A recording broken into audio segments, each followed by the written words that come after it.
Oh boy. Oh boy. It's been a long time. It's been a long time. Poke Rockers. Yeah, been a minute. Been a long minute. And there's a reason why it has been a long minute. It's because the Pokemon space as we know it, I firmly believe, personal opinion, has been permanently altered. Now, I hope that I am wrong, and that I hold the same optimism as any other Pokemon creator, content creator, connoisseur, collector, scalper, reseller, or game shop that is out there. I hold the same optimism.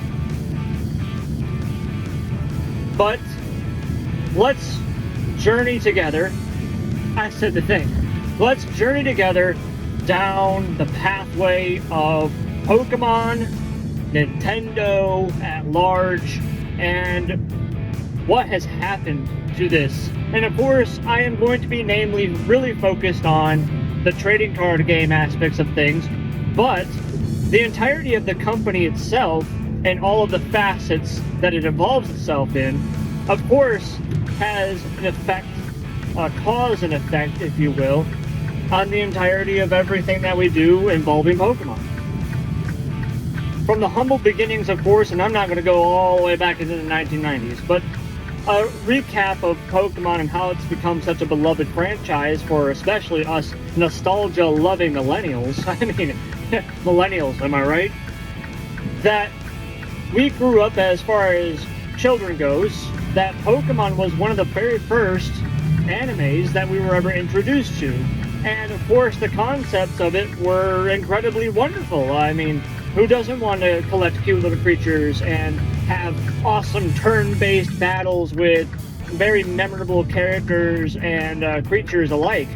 It was very, and of course we had not only the movies, but we had the video games that came after, and then of course, best of all, the trading cards. One of the only ways that we could actually physically handle and capture them all.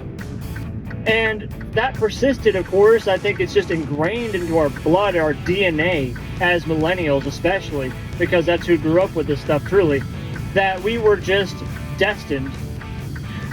I know, I just keep saying the things, right? We are destined to have Pokemon just be in our bloodstream and forever be fans of it. However, as Batman had always put it, you're the good guy long enough to become the bad guy, right? You fight for justice to eventually turn to injustice. And this is, I believe, quite literally what Pokemon and the companies involved have become, is the villain. They were the good guys. They were the family environment. They were the things that provided children with pure imagination and access to a completely different field of collecting that hasn't really existed up until the points of the 1990s and further. And of course, still do this today, albeit far from what they used to.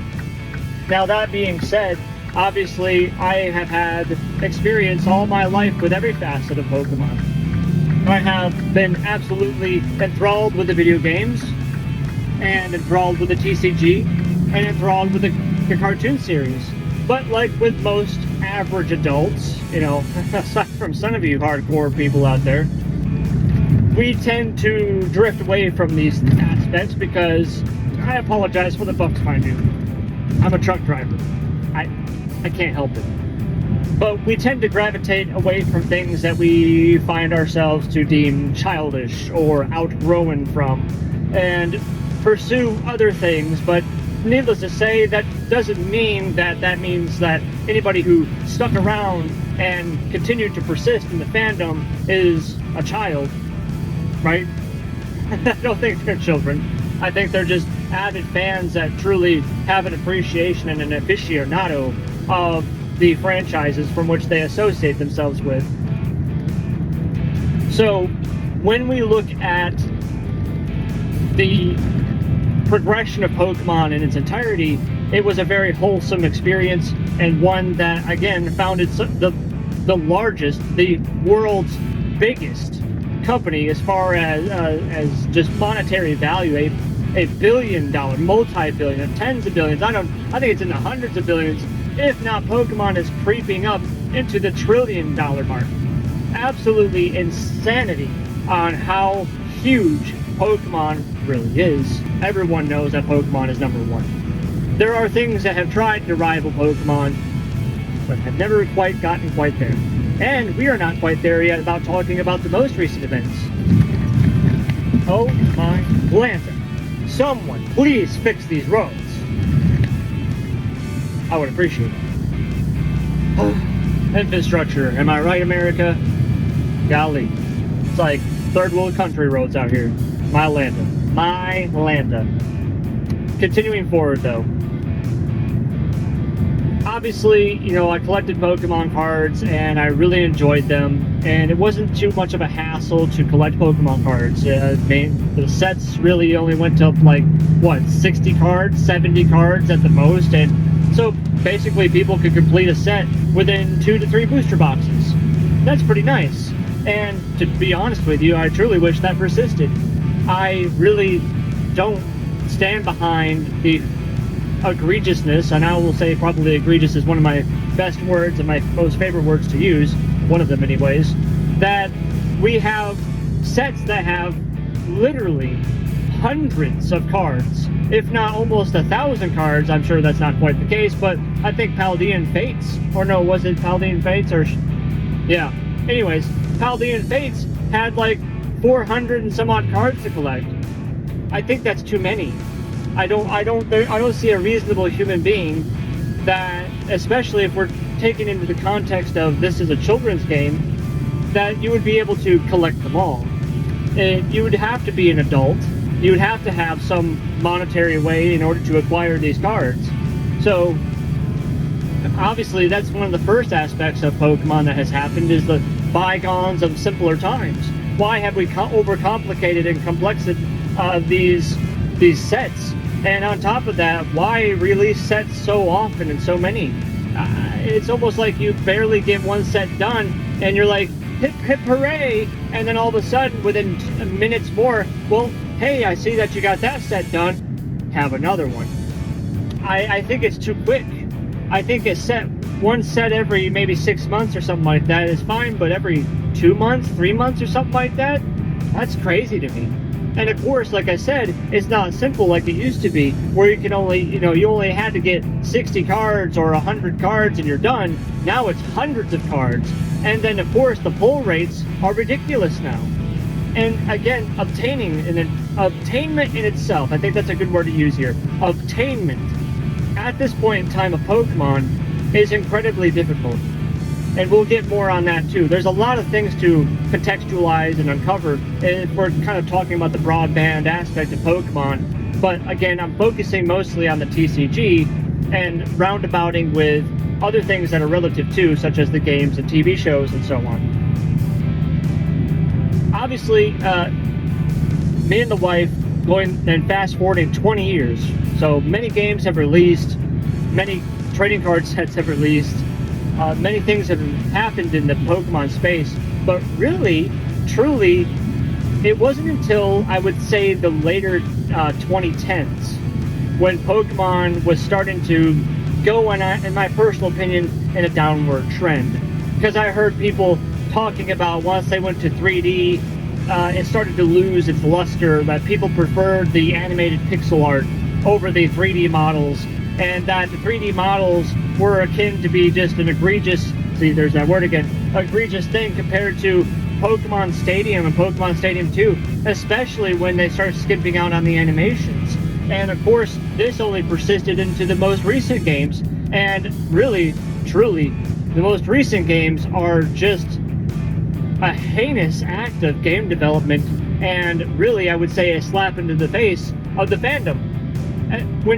When you are a multi-hundred-billion-dollar company, unfortunately, I find no reason to not fault you for not being able to come up with something fantastic. Something that is truly memorable, and something that absolutely the people have yearned and wanted for, including your adult audience. Kids, of course, have access to simplicity, but there was no reason to not be able to grow with your fan base. It's almost like they try to stifle themselves and keep themselves as a family-oriented business and only make the most basic of games just so that way children would enjoy them for a couple of hours, get bored, and then toss it out the window. Because if I'm right, I'm right. Because when Pokemon came out, we really didn't have in-home computer systems. We had the Game Boy, but again, Pokemon was the main thing that we all played. It wasn't like there was, I don't know, the thousands, literally thousands upon thousands of other video games to play at the time. I mean, Pokemon was, in its own respects, groundbreaking in a lot of unique ways, such as the link cable system, where I could trade my Pokemon with friends and family, because we all had friends back then. People are not as friendly as they used to be, and I think that just goes into a whole another subject of anti-socialism and what has happened to humanity in a very short period of time. But I'll digress from that to get back to the main topic, which is Pokemon was just the thing that we had. It was rampant in the schools, and it was so rampant that schools banned not only the games, but the trading cards too, because it was just the ultimate distraction. And if that doesn't speak words to how different society is from then until now, where Pokemon is just a shadow of its former self in those regards. Socially, Pokemon is nothing compared to back then. And socially now, it's awkward and a little terrifying. But capping off on the video games, it's just it just didn't make sense that a company that could have made separate series for children-only games, but come out with more teenage, or dare I say, a little bit more adult-themed gameplay, I think is a huge missing point, a huge problem. Pal World. And I think the biggest problem here is that Pal World was something that us Pokemon fans truly, and again I'm talking about the grown-up fans, right? Because it is an adult-themed game in some regards. I would say maybe PG 14, 16, whatever. Needless to say, Pal World should have been the wake-up call. And I think it was for the most part, but at the same time, we haven't seen the drive and motive from Nintendo and Pokemon, the Pokemon Company, with the release of Pal World. And I dare to say I don't think it is. I think Pokemon is going to continue to trend in the way that it is, and it's going to continue to take down anybody and everyone in its way that it deems as a rival. And simply put, I think Pokemon games are cooked. I think that Pokemon would rather, its top people, its top CEOs, would rather see Pokemon burn to a fiery crisp than to actually keep it alive and keep it relevant and anything else. I really truly believe this. This is, of course, my opinion, because Pokemon at this current point in time hasn't proven anything otherwise when it comes to its video games. When it comes to its TV series, I kind of feel the same way. Now, granted, I have not watched any of the new series or anything like that, but I have seen the differences in the art style directions, and I can tell you this, that I'm not really a fan of it. And ultimately, the movies also kind of got less important, and really, again, maybe it's just because I have outgrown those aspects. Maybe as a nostalgia-seeking millennial, I just simply cannot bring myself to enjoy the anime that it is. And I think the reason being is that we have, as adults, we have so much more access to such more thrilling and wonderful anime adventures that Pokemon truly is just bottom of the barrel for us. We just don't even consider it anymore. But I can still respect it, and that the fact that it's still going is fantastic. But as far as an adult looking in, I don't see anything that would actually grip me to bring me back into the TV series. It is what it is. We get to the Pokemon cards. And again, this whole 20-year span, because the last time that I truly collected Pokemon cards and was die-hard about it was, of course, in my childhood. And I think the last set that I laid my little pit pats on was either Team Rocket I think it was Team Rocket, Neo Genesis, yeah, Neo Genesis, stuff like that. The Neo stuff, basically Gen 2, and that was it. I was done by that point in time. I moved on to Greener Acres. Yu-Gi-Oh was getting really popular because of the monster design and the mechanics, and I never actually played Pokemon as far as card game. I just collected the monsters because that's what I did in the games. I emulated real life as much as possible, but Yu-Gi-Oh was actually fun to battle with, and so I played Yu-Gi-Oh. Magic the Gathering was also something that I partook in, but it was a little bit more complex of a system, and well, I had my preferences, and thusly so, I outgrew the Pokemon cards and collecting them. So what brought me back into it, right? 20 years, and now we're still talking about Pokemon, and you're wrapping all these different facets up. Well, what's the point? Well, the point is, one day in the most infamous game store on the planet known as GameStop, I was finding myself in the accompaniment of a wonderful employee, of whom I guess thought that I was a millennial. I mean, well, yeah, hard to tell if I'm a millennial, right? And he picked me out and said, "Hey, do you like collecting Pokemon cards?" I was actually genuinely curious, because why would you pick me as a random person and just say that I'm into Pokemon? I mean, I liked it, and it was fun as a kid, and I think I actually have my old vintage set at my mom's house somewhere. Need to find that thing. And, well, you piqued my interest, oh salesman of the GameStop. Why did you ask me this question? Oh, well, Scarlet and Violet is coming out with a brand new set called 151. And I know all of you are right now, oh, he's one of these guys. Now here's the story. Yeah, I don't know, you're all rolling your eyes, oh, this is one of those guys. But, to continue on, he's like, yeah, they're bringing back the original 151, the entire set is all just the Kanto region. And it did pique my interest because, again, as a millennial, we all want that nostalgia trip. We all want to just feel the good times when the times were just much more simple. So, yeah, I was interested to hear about it. And I'm like, okay, well, that's cool. And he's like, the pre-orders start now if you want to go ahead and pre-order. And I looked at everything, and there was a premium collection, the Alakazam collection, the Zapdos collection, the binder collection, the booster bundles, and so on and so forth. And I asked him, like, oh, so they got away from booster boxes? He's like, no, it's because this is a limited set, and limited sets don't have booster boxes. I was like, oh, that's kind of interesting. And again, I'm just now hearing about all this stuff for the first time, and wanted to just learn some more information. So, needless to say, I put in my pre-orders, and I was like, okay, sure, you got me. I'm interested. From that point forward, I was obviously ingrained into wondering what Pokemon has become.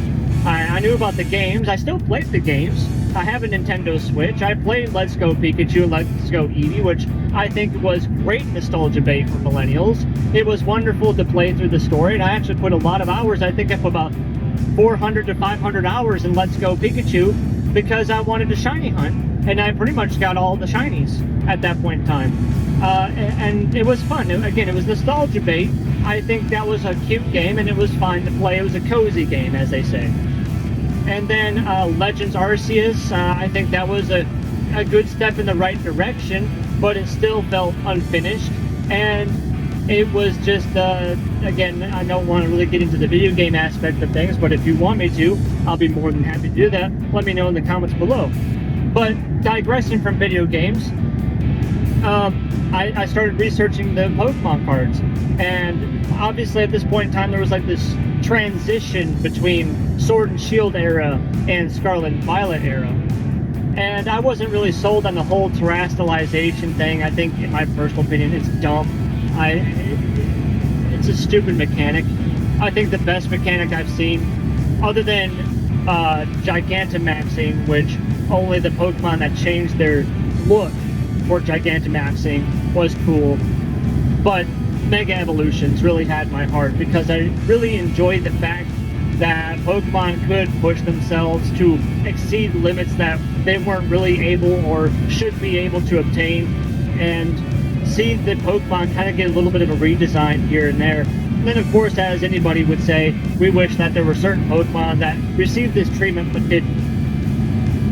But that was my favorite gimmick, was Mega Evolutions. I think it was really cool, and I'm glad to see a return of it with the new Legends, AZ, whatever it is.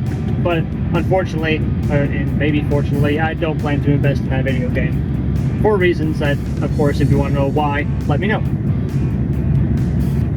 So I found, you know, like Sword and Shield era stuff. You could pick up Silver Tempest ETBs, like, you know, like that. You could find Fusion Strike this, Evolving Skies that. There was stuff everywhere.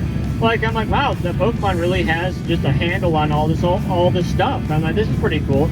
So me and my wife had purchased products, and now at this point in time in the video, if you want, go through everything, all the videos we made.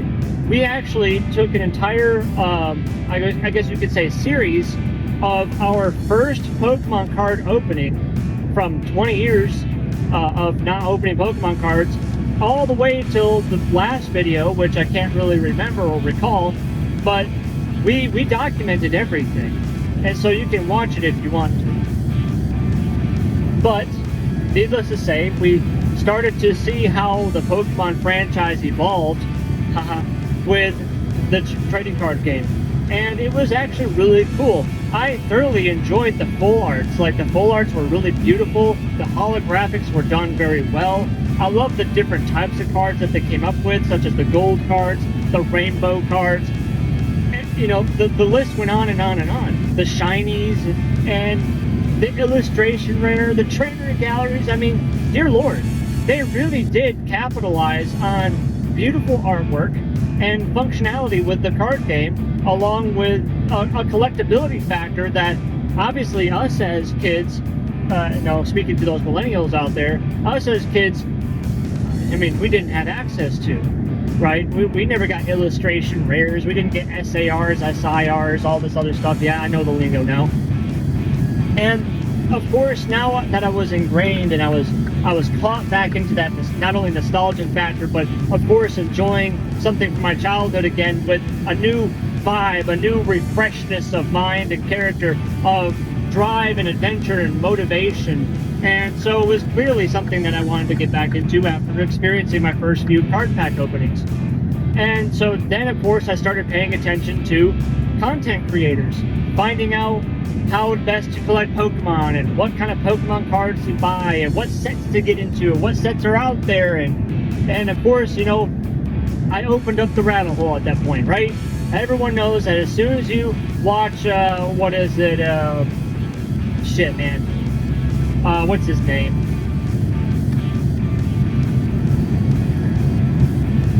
You know, you got Breaking Nate, and then you have all the other content creators out there, of course. Sorry, I'm drawing a blank. I focus on driving first and foremost, so whatever I say is actually subconscious. I have a really good talent, so I can not only focus on the road, but I can also talk to you. However, there are going to be certain bits of information that if it's not readily available up here, and I have to think about it, it's not going to be, I can't say it. It's not going to happen. Sorry. That being said, the content creator rabbit hole I started to go down, and started learning that Pokemon really not only evolved as far as the game itself, but evolved as far as the kind of people who involved themselves with it. And you had everything from the fanatics to the investors to just everything else in between. And as we were going down this rabbit hole, and upon the precipice of Scarlet and Violet 151, by the time Scarlet and Violet 151 was to release, we caught wind through content creators that because of a large influx of, I would say, what is the word I'm looking for here? A large influx of interest, that's the word I was looking for, interest in the Pokemon game, and of course, namely 151, I wonder why, that the product might become scarce. Well, by this point, like I said, we were pretty well rounded, and of course you could see this trend in our videos too. And so we went back and pre-ordered more.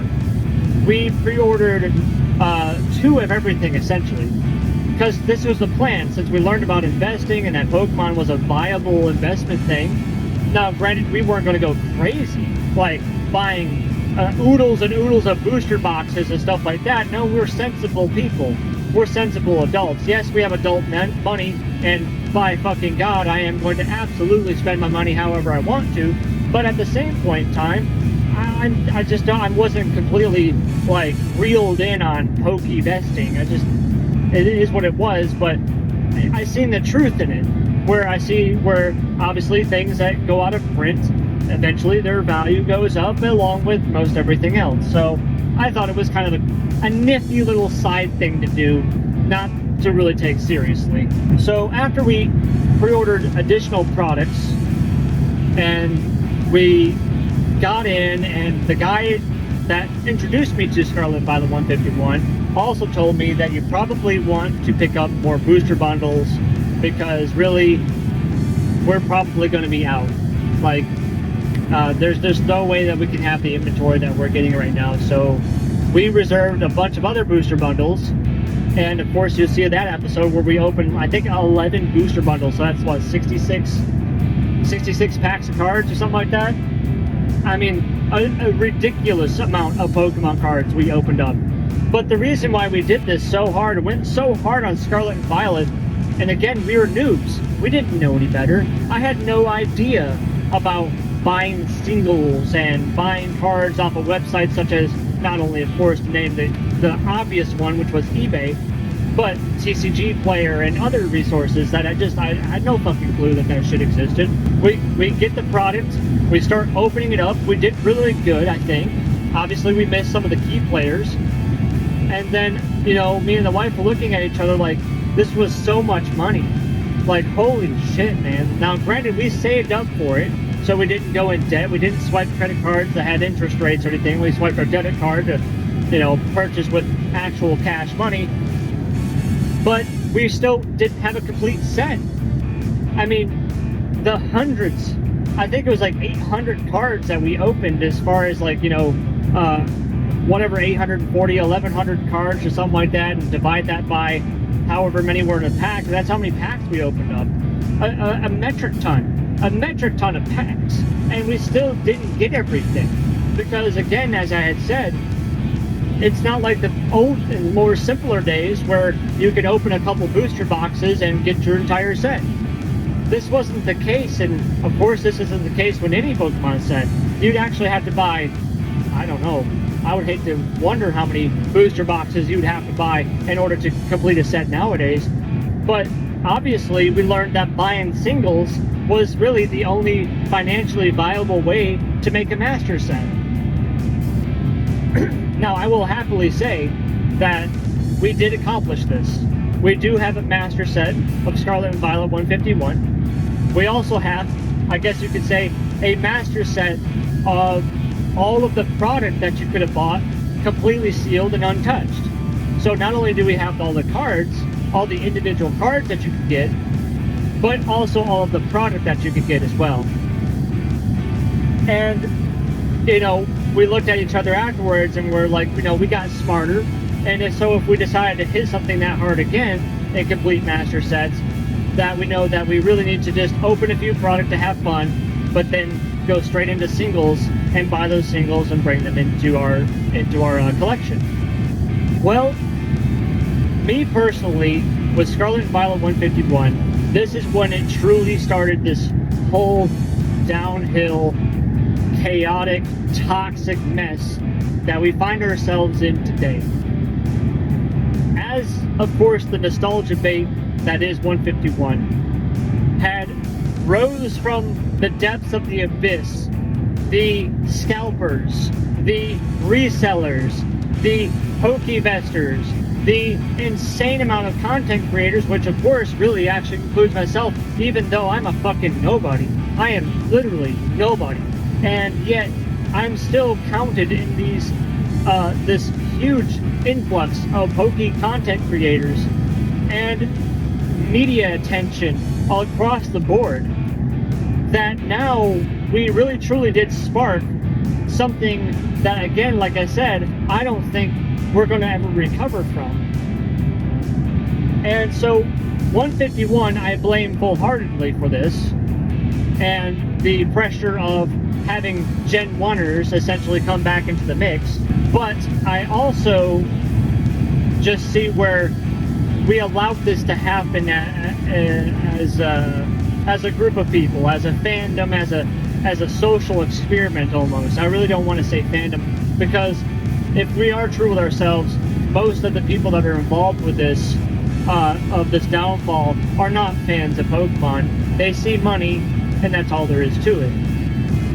And they have baseline knowledge, just enough knowledge, like an infomercial, to tell you, hey, if you buy one now, we'll double your offer, just pay double the price.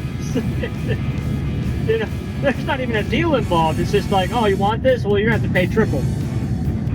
Okay. But we also seen an insurgence of something also very sinister on the sidelines. So not only, it was just a perfect storm, a perfect amalgamation of just people coming back into the fandom, people realizing that there is money to be had, and then predatory means to keep that money flowing. And those predatory means are through applications, namely such sources as eBay Live, or dare I say the dreaded name, Whatnot. I mean, everybody is puffing and crossing their arms, well, oh yeah, of course, Whatnot.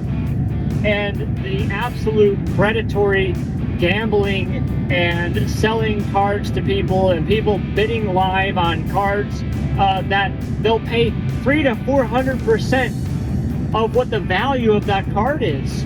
And I'm just sitting here like, oh my god, is this something I need to get into? Because, dear fuck, man, the amount of money that is passing through these people's hands is absolutely egregious. It's terrible. And it's not good, it's unhealthy. And between the resurgence of Pokemon fandom of millennials of old, to applications, and of course we had 20 years of technology in between the 90s and now, so, or well, 30 years I guess you could say, but needless, you know what I'm getting at here. Since now we have all sorts of different predatory tactics that we can lay on these individuals, the general public of Pokemon fandom, that it just created the perfect storm of now Pokevesting was completely, what's the fucking word I'm looking for? Completely viable. Pokevesting was completely viable now. We're at all-time highs, record highs, if you will, of the value of Pokemon cards. And even those in the field will agree with me that modern Pokemon cards have attained values that vintage cards could only fucking dream to obtain. Unless you're talking about the most rarest of the rare, kind of like Shining Rayquaza and Shining Charizard and stuff like that. But hey, there's some fucking modern cards that would put them to shame sometimes. Especially, namely, everyone's fucking favorite, the one everybody knows, Moonbreon, right? Hell, dude. I mean, I already thought it was ridiculous to try and buy that card at 350 bucks, of which I did not do. But you could say, oh, I bet you're kicking yourself in the ass now. I didn't know. Nobody knew. I would have to say it and go out on a limb and say that nobody knew that Moonbreon was going to rocket itself into a $1,200 card, and then forget about the whole grading scale stuff and grading cards in general and the market on that. And it just turned into this environment of just environment of cascading effects and toxicity. And what happened from there, I think the next turning point was another more infamous series that came out, or should I say theme that came out, which was the Van Gogh. And I call it the Van Gogh Massacre. And it was true. Because in the Scandinavian lands, and of course I'm not sure exactly what country or place that this actually took place in. It's been a minute since I had to remember all this shit. Of course I'm driving and I don't have access to my little computer in front of me to find this information out. But needless to say, the Van Gogh Pikachu, I think, was just the tipping point for people being able to act a fool, because they realized that the only way to get these cards was to act a fool. So after the tragedy at the Van Gogh Museum, or whatever it was that sponsored this, which I firmly believe, and in my personal opinion, Pokemon and Pokemon Company and even Nintendo, I'm going to drag your ass into this too, completely set that place up for failure.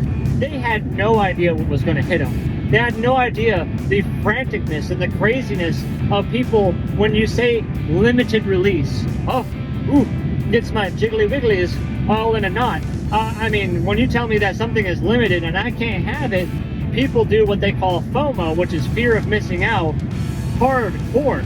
Because when it comes to Pokemon, which is already a beloved franchise and is the highest grossing business in the world, of which of course has its cult following, and now you have a new resurgence of those fans and those people that want to come back into Pokemon, plus content creators, and now you're tossing in limited things that people have only heard in whispers on the wind, as far as like the Scream cards, right? The Scream cards, which are coveted cards that are worth thousands of dollars. Well, this Van Gogh Pikachu is in the same category, right? Well, that's what the general public thought. That's what everybody thought. At least in my personal opinion, what most people thought. And so who, of course, isn't going to take that opportunity to get the Van Gogh Pikachu? Oh, of course, well, they're going to take in that opportunity. And then it was made apparent the downward spiral continued when now the Van Gogh stuff is released on the Pokemon website. Now, by this point in time, me and the wife were 100% dialed in on Pokemon etiquette, as far as how to even consume Pokemon, how to breed Pokemon, how to collect Pokemon, what to do for Pokemon. I mean, we were all about it, and so we knew from that instance that when they said that they were releasing the Van Gogh set on the Pokemon Center at such time and such date, and so on and so forth, both me and my wife went onto the website and waited and waited and waited. But little did we know, and maybe little did everybody else know, that you didn't have a Sam chance in hell. You already lost. You should have been logged in 2 fucking months ago. Because the amount of insanity that was, and tragedy that is, the Pokemon Center website truly showed how ill-designed, ill-fit, and how crazy people are to try and obtain a limited set item. And of course, it was even more limited because people, the only way that you could get Van Gogh Pikachu at the time was buying a Van Gogh piece of memorabilia. But that was also limited, so it made the Pikachu card even more limited and sought after. And needless to say, that shit was gone. It was gone before it even started. You had no chance of obtaining anything Van Gogh, and of course, obtaining the coveted Van Gogh Pikachu card. And so we knew that it wasn't coming back. Now, they said some of the content creators like Danny Phantump and Opossum Bud and Rattle and PK, Poke Knowledge, and the list goes on and on and on. All of them said, "Oh, don't worry, don't go crazy. That there's going to be reprints. We've seen this stuff before." But see, now here's the problem. These old buzzards on the content creator, right? They've been on this content creation. They've seen these bubbles before, as they say. It's just a bubble. It's a Pokemon bubble. It comes, it goes. You know, people get excited, and then it pops, and then we go back to normal. It'll be fine. I think they are lost in their old ways. I think they have missed the sight and vision of what has truly happened into the most recent times of the Pokemon TCG, where it is no longer a bubble, it's an iron dome. It is absolutely an iron dome. One that, sure, it might pop at some point in time, but it's only hopeful. It's not a guarantee, and I personally believe that it's not going to happen anytime soon. I believe firmly that the Iron Dome is here to stay, and that we will forever be in this toxic environment where we have just the craziest of crazy scenarios happen. And speaking of those crazy scenarios, so me and the wife, we bought into this whole FOMO thing because truly we were actually warranted in having FOMO. All these content creators are saying, oh, the Van Gogh Pikachu's coming back, they'll do a reprint, it's fine, they do this all the time. Hey, they were actually right. Van Gogh Pikachu did get a reprint. But unfortunately, it was the same story. Because in order to get Van Gogh Pikachu again, well, of course, the Van Gogh merchandise and memorabilia was no longer available. That truly was a limited run. That was fucking gone. Good luck, see you later, have a good day. However, Pokemon made their wonderful, beautiful solution to the problem and said, oh, well, if you buy, I think it is $30 to $40 of TCG, you have to have TCG. If you buy $30 to $40 of Pokemon trading card game stuff from the Pokemon Center website, you're guaranteed to get your Van Gogh Pikachu. Great, that's awesome. So what did me and the wife do? We both tried to obtain that $30 or $40 that stipulation to get the Van Gogh Pikachu, but lo and behold, we run into the same issue. We can't get access to the site. We can't get in line. And now, mind you, clearly, if you can't see, we are real working Americans. We're not no-lifers that can just sit there in the lines or sit there online waiting all day for something to happen. We can't do this. So we, the general public and the general fan base of Pokemon, got completely ostracized and tossed out of even being able to remotely think about obtaining any of these cards or any of these limited releases. And it created this FOMO effect that really, truly, again, I'm not really someone that buys into it because I'm like, oh, well, we'll have an opportunity at some other point in time. But as it continued and the trend continued that, oh, we will have an opportunity at this, and then the opportunity never comes. Well, we'll just wait. We'll get an opportunity again later. And yet the opportunity doesn't come. And so you start wrapping around in your head that, man, we actually are really fucking missing out on this shit. Damn. Okay, well, I guess it's time to stop fucking around and actually just get in it and start buying these things when we can. Pay attention to the markets. Use TCG Player and see their graphs. Is it going down or is it going up? Like, literally, it was like we were watching the fucking stock market. Oh, well, the SAR Charizard from, Scarlet and Violet 151. Hey, up in today, it's $181. It's starting up. Oh, now it's up at 50%. It's at $200. Now it's going back down to the 180. You better buy now, buy now, buy now. If you're not at 151, holy cow, that Charizard's now at $121. It's the lowest it's ever been. Probably the lowest it'll ever be. You better buy, buy, buy. That's how it was, and that's how it still is, mind you. That is how it still is to this day.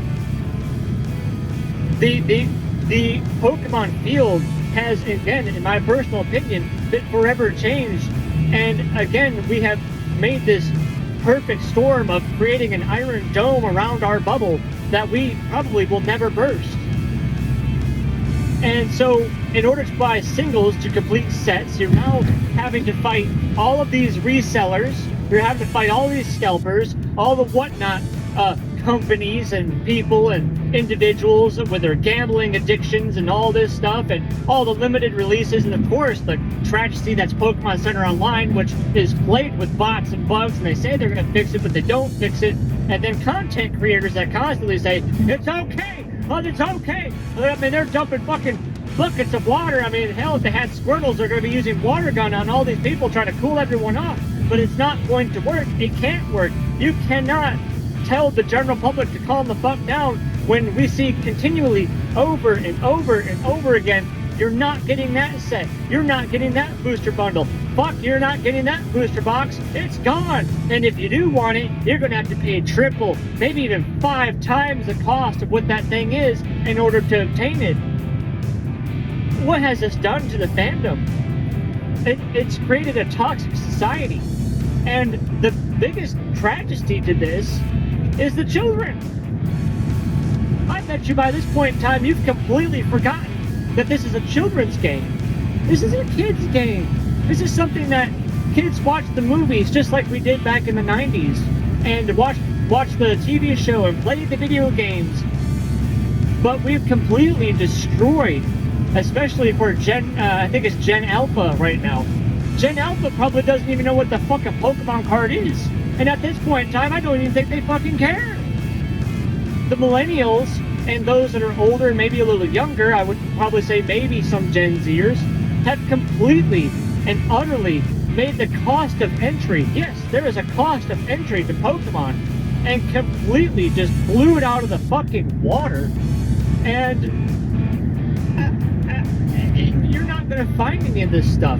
I mean, and this is why we haven't created Pokemon content in forever, is because not only are we not able to even obtain the most basic fucking cards, we can't even find boosters, boxes or booster bundles or blister sleeves or anything. It doesn't fucking exist. The only way that you can get into it is if you're one of the lucky fuckers that happen to be able to pre-order it before the pre-orders are unavailable. Are you fucking kidding me? I don't think there's been a point in time in history where a pre-order has become unavailable. I really can't recall any singular item or entity where I couldn't pre-order something before it released, and months from now, oh, you want to pre-order something? Too fucking bad. You should have done that before they even said that they're going to release it. Like, that's just how it is. And Whatnot and eBay Live is just as live and well as ever, just as functioning in its craziness that it is. And again, I'm sorry, I just don't share the optimism anymore that all these other Poke creators have. That it's going to be okay. The niches of the niches, I went down those rabbit holes. I went down, but, maybe fortunately or unfortunately, however you want to view it, I climbed out of it. I said, I'm out. I'm done. I'm done trying to bend over backwards and try to just obtain a simple fucking booster pack, man. Like, it's just not worth it. And then top that off with people acting a fool on a constant basis. Like, I watch a Possum Bud all the time, and practically his content now is just, hey, what's up, Rolling Tide Virgin Gang? Yeah, as you know, we got a bunch of fucking man children over here. Look at them, they're, wow, look at how human society's really gotten today. Like, that's his content now. I don't even know if the dude does any box openings or anything. I think he flirted with it at one point in time, but he just reports on the travesty. I mean, he's got content for days. And unfortunately, I'm going to say that's not great. It's not good. It's great content. He's a wonderful, fantastic person. Subscribe to Opossum Bud. But I mean, it just makes you realize how retarded people are and how aggressive our society has become. Because even if it's not Pokemon directly and Nintendo that's influencing the people in regards, we also have to admit, and looking onto a broadband spectrum of how humanity is growing at this point in time, we've gone through COVID, and I fucking hate that word so fucking much. We've gone through COVID and the pandemic and whatever. We thought we learned our lessons with that, but we clearly haven't. We clearly have divided ourselves as a nation, and our political standpoints are completely skewed, and our lives have completely been altered and completely changed forever. And when you take those aspects and you toss them into, I would say, highly charged fandoms and limited things and releases and hobbies, and of course you toss adult money into the mix, and there are 1,000 heads to this hydra that have created these scenarios. Of course, Pokemon isn't exclusive to this, but it's it's the thing that I know about the most because I involve myself with it, and I see it. Even if other content creators doesn't want to see it, or they don't want to admit that this is where the fandom, using that term loose, fandom has truly went to, and gone down this path of no return. I don't see it ever fixing itself. And I really didn't care too much of any of the new sets coming out, and I actually wanted to get Destined Rivals because I love Nidoking. Nidoking is my favorite Pokemon, and I've collected pretty much every card or anything that I can think of that involves Nidoking. I even have like first edition cards from base set and Gym Challenge or Gym Hero, whichever one that came out of Giovanni's Nidoking. I got really nice cards and collectibles of Nidoking, and knowing that there was a Team Rocket's Nidoking, man, that's so freaking cool. But holy fucking shit, I can't touch that card with a 10-foot pole. Like, even the full art was expensive for a little while. Luckily, it went down in value, and I actually did obtain a full art for like $7. I got a full art Team Rocket's Nidoking for $7. I think that's fair. That's definitely less than a fucking booster pack at this point in time. Holy shit. But the SAR or SIR, or whatever you want to call it, of Team Rocket's Nidoking is ridiculously high.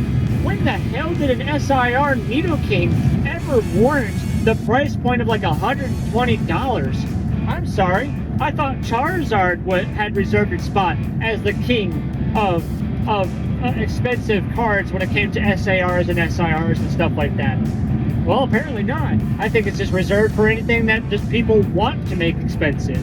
And the point I'm really driving home here is, these scalpers and these resellers have us by the balls because they're the ones that dictate the market.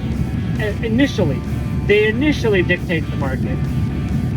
But as they discovered that they can't sell their $500 booster box or their $300 SIR Team Rocket's Nidoking or something like that, you start to see those values go down. And I mean, they tank hard because no one wants to buy it.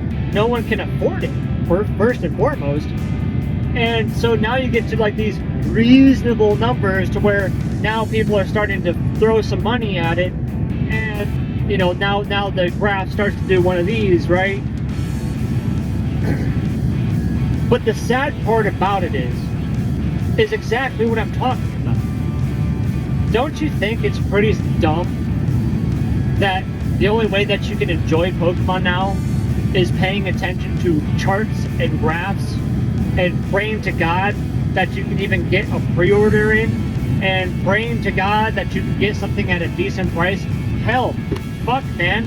I mean, getting something at MSRP almost seems like a fucking great thing to happen. In fact, I went to a local card shop, and I thought, I seen booster boxes of Destined Rivals, and I was somewhat excited. I was like a little puppy dog wagging its tail. I was like, man, wow, this could be something really cool. Maybe there's a shred of fucking humanity in this world. Of course, the rest of you are all laughing at this point in time, like, oh, this poor guy, he has so much hope. Yeah. I mean, I went over there and they're selling it for like $300 each. Are you fucking kidding me? What the hell are you doing? Why are you, as a storefront, selling shit at market value? I understand singles, okay? It's a pre-owned item at that point in time. It's not like Pokemon sells Pokemon singles, right? So, therefore, yeah, sure, singles from sets is fine to sell at market value. I think that's perfectly fine. But I think, and this is a hot take maybe, that it should be illegal for a business, a true and tried licensed business, to sell brand new product at an exaggerated cost. I don't care what you want to say. As far as, well, it's a local game store, so, it doesn't have to adhere to the rules. I firmly believe they do. And obviously, they of course do. They get audited, they get picked by sanitary things and healthcare and all this other stuff, right? They have employees. They have to have a workers' comp and workers' act rights and stuff like that. They are a business. So how the fuck can a business justify selling things at market value right off the rip? I think that's egregious. I think it's an insult. And I think it's just ridiculous, and it just shows you how toxic this world has become, as far as just in the world of Pokemon alone, that we have to, that we can't even go to a fucking store and buy anything at literally face value. We have to spend 3 times as much in order to get, again, that cost of entry. There's no sane adult on this planet, especially someone that has children that wants to buy Pokemon cards for their children, that would even remotely entertain buying a booster box at this point in time. And so, you know, and like I said, it was like one of those things where not too long ago, I could buy a Scarlet and Violet Obsidian Flames or Paldea Evolved or Scarlet Violet base set booster box for under $100. I seen this. I was right there at the tipping point, right before it all went to shit. You could buy stuff under MSRP because, as I think Danny Phantom said it, like he can't fucking even get rid of the shit. Now, he would be lucky to even get the shit. I'm sorry, I'm sold out, guys. It's gone. I sell things at MSRP, and people pick it up like that. I mean, I don't even know what's good or bad anymore as far as, is it good to sell stuff at sticker price, or is it bad to sell stuff at sticker price? Because if you sell at sticker price, well, you're just enabling the reseller market. But if you sell it at market price, you're ousting the general public. And you're still actually feeding into the feeder fish, you know, the fucking little piranhas. You're still feeding them because, yeah, they probably will buy those booster boxes at $300 and try to flip it at $400 to $500, creating an even more toxic goddamn market. I can't stand behind this. I can't stand behind the fandom. I can't stand behind Nintendo. I can't stand behind the Pokemon Company because they do have outs for this stuff. And, you know, they should also force stores to put limits. It was like having limits on fucking ammo boxes when the COVID hit because people were buying guns and ammo like nobody's business. You couldn't get guns and you couldn't get ammo for a very long time. And luckily that shit started to fan out a little bit, but it took months and months before that shit fixed itself. But you know, you're dealing with things on a federal level. Pokemon, it's unleashed, it's unchained. There is nothing to slow it down. Stores can only hope to try and quell the thirst that is the Pokemon society at this point in time. But in truth and in reality, there is no slowing it down, and I don't see any slowdowns. I firmly believe that there is going to continue to be aggression. There is going to continue to be toxicity and scarcity of product, and there's no FOMO anymore because it doesn't exist. It's literally reality. It is reality that this stuff is no longer available. And hell, I've seen it on social media sites where, you know, yeah, make sure to put your, you know, from the Pokemon International company, right? Like, oh, they put up their advertisements. Oh, make sure to get your pre-orders in for Journey Together, and everybody in the fucking comments, you can see it, the tiredness of it. Everyone's like, yeah, Journey Together to whatnot to buy singles. It's a meme at this point in time. Every time someone, a Pokemon company comes out with a new set, everyone's just like, oh yeah, well, stand in the Pokemon Center line and wait for shit, or go to like a local game store, or visit your local scalper and pay 3 times the cost to get one. And that's it. And that's the truth. And that's the reality from which we live in this Pokemon space, in this fandom, this society. And there is not a single content creator that could ever convince me that this is going to get fixed. Because like I said, I hear this all the time from every content creator. Don't worry. They're going to reprint it, man. It's going to, you know, oh, you're going to be really kicking yourself in the ass for buying that $300 booster box, because now it's going to be a $100 booster box become too, you know, not too far in the future. I'm sorry, but I haven't seen proof of this. Journey Together, still not available. Prismatic Evolutions, still not available. Pretty much any of the Scarlet and Violet sets, gone. Sword and Shield, of course, out of print. It doesn't exist, my dudes. It doesn't exist, my dudes and dudettes. It's not there. It's not there. You cannot convince me. I don't even believe that Pokemon and the Pokemon Company could even remotely print enough booster boxes. Even if they came out with millions of booster boxes, it still isn't going to be enough because the bots and the people and the scalpers and the resellers and the whatnotters and the eBay livers, they're all gonna buy this shit up as soon as it hits market and keep it all to themselves and hoard it for themselves and resell it. And of course, people that can't help themselves are going to buy it. I know the secret. As obviously everyone knows the secret on how to fix this. You stop buying everything. You just stop. Easier said than done, right? Oh, you just, yeah. Oh, yeah. That's how you fix it, right? You just stop buying. Well, this is true. If everyone right now in the Pokemon space just stopped, just done, just closed their wallets up, canceled their credit cards, shut down their bank accounts, just stopped. And let the resellers and the scalpers feel the pain of not being able to make a career out of this shit. The thieves would go away because they know that they can't pawn it, you know, across the fucking aisleway at the same convention, right? Where these fucking people are literally selling people. It's so fucking retarded, it's so stupid that, oh yeah, I'd like to get that. Sneak the card in their pocket, and then they literally just walk across to the table, right across from that other table, and say, hey, I got this card, will you buy it from me? That would go away. Granted, unfortunately, it would also hurt a lot of other things. It would hurt the content creators because, well, there's nothing to talk about anymore. It would, especially the Pokemasters and the openers and all this, because, well, the product isn't there because we're not buying it. And then, of course, it hurt the local businesses because they've been really ramping up on charging market value for shit that shouldn't be charged market value.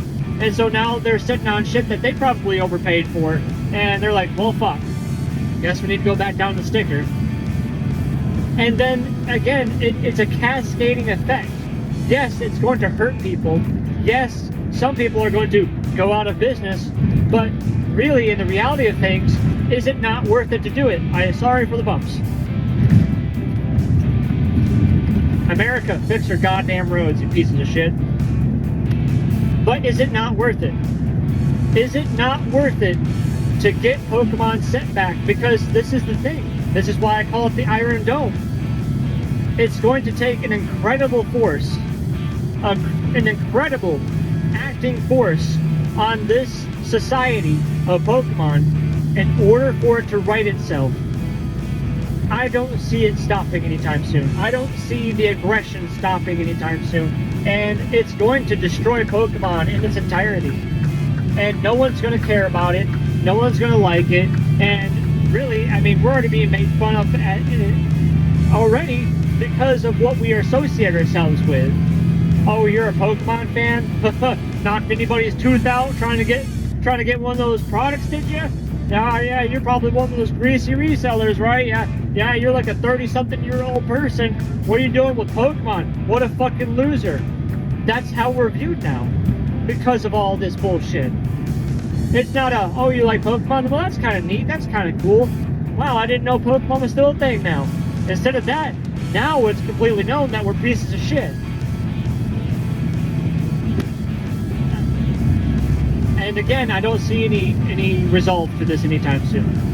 And so that's why I haven't created any Pokemon content as of recent. I've tried to go down some other avenues and do other things, and you know, obviously the reality of the matter is I have a full-time job, and you know, I work 12 to 14 hours, if not longer, a day, and I don't really have time for much or anything anymore. And why would I want to associate myself with a toxic fandom?